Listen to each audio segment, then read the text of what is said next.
Welcome back to Bible Shorts, episode 89, The Fall of Jerusalem. Now we've been learning about King Jehoiakim in Judah, who ignored the prophet Jeremiah's warnings about the Babylonians. And King Jehoiakim even burned up a scroll of Jeremiah's. Now when Jehoiakim stopped paying tribute to the Babylonian king, his army showed up to besiege Jerusalem again. And Jehoiakim died during that siege and was replaced by his 18-year-old son as king. But 3 months later, that young king, his household, and 10,000 people were taken away to Babylonia as captives. Then Nebuchadnezzar put Jehoiakim's younger brother on the throne in Jerusalem. His name was Zedekiah. All he had to do was pay the Babylonians tribute and not rebel. But after a few years, he quit paying the Babylonians, and the Babylonians come back and surround the city. Now, many people, when they heard the Babylonians were coming, had fled to Moab, Edom, and elsewhere. Now the prophet Jeremiah was kept under arrest in the courtyard of the guard because he kept telling people to surrender to the Babylonians. Zedekiah met in secret with Jeremiah, who told him that if he surrendered, his family would live.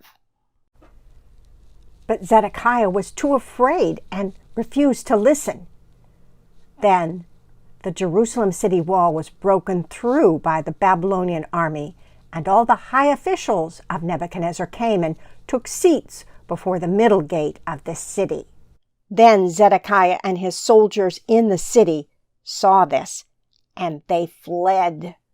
The king, his sons, and a small group of soldiers left the city at night through a gate near the king's garden. They headed toward the Jordan River Valley, but the Babylonian army pursued and overtook them in the plains near Jericho. All Zedekiah's soldiers were separated from him and scattered.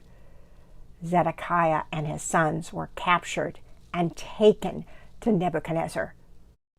Zedekiah was led off to Babylon in chains.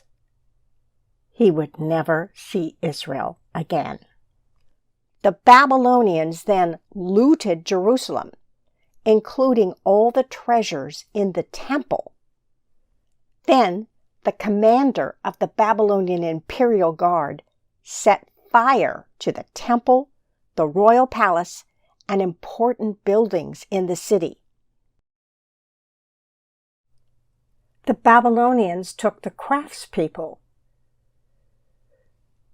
people who were left in the city, and those who had surrendered, and led them away, sobbing, to Babylon.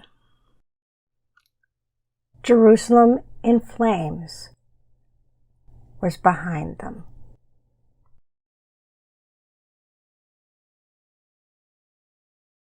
Nebuchadnezzar moves the administrative center from Jerusalem to a city called Mizpah, about 7 or 8 miles north of Jerusalem.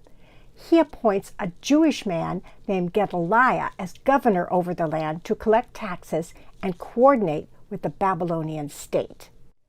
Nebuchadnezzar likely chose Gedaliah because he came from an elite family in Jerusalem. His grandfather was Shaphan, the royal scribe, mentioned in 2 Kings in connection with the finding of the scroll at the time of King Josiah.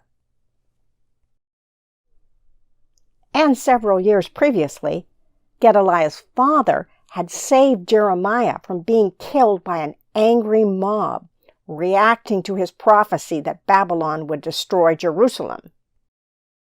Jeremiah was against the rebellion and was public about the need to remain loyal to the Babylonians. Nebuchadnezzar's choice of Gedaliah makes good sense. He wanted someone whose views implied that he would remain loyal to Babylonia, as opposed to someone from the royal family that had rebelled against him twice already. Meanwhile, Nebuchadnezzar had given orders to his army commanders not to harm Jeremiah. When they finally found him, Jeremiah was released and went to stay with Gedaliah in Mizpah. Now, when the remaining Judean army officers and men who were still in the open country and had not been captured by the Babylonians, when they heard that Gedaliah had been appointed as governor over the land, they came to Mizpah along with many of the other Jews who had fled to Moab, Ammon, and Edom. Gedaliah took an oath to reassure them and their men, saying, "Do not be afraid to serve the Babylonians. Settle down in the land and serve the king of Babylon, and it will go well with you.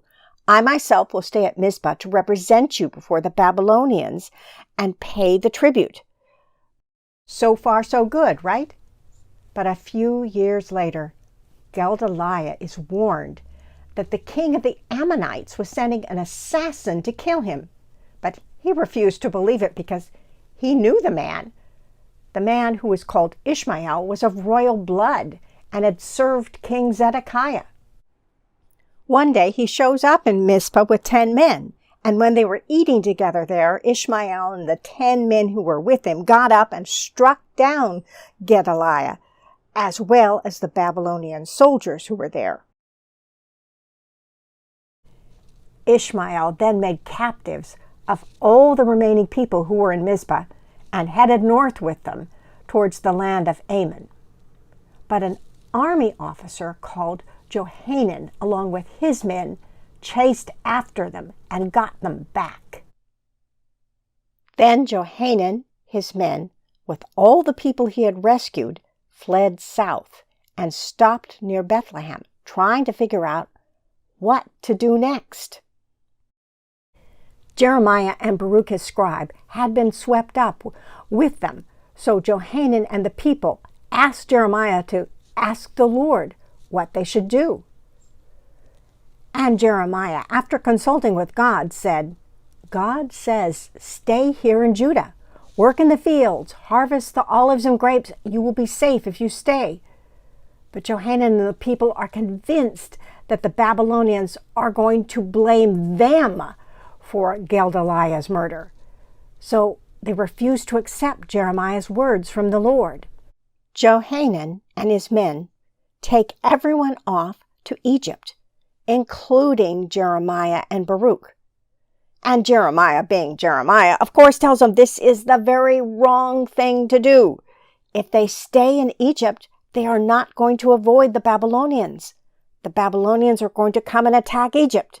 If they would only listen to Jeremiah and God's word and stay in Judah, they would be safe. But they won't listen. And the word of the Lord continued to come to Jeremiah in Egypt. But as you can guess, no one will listen to him. And that's the last we hear of Jeremiah and Baruch in the Bible. They're in Egypt.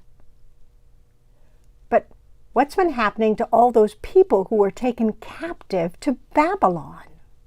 Look for Bible Shorts episode 90, Ezekiel and the Dry Bones.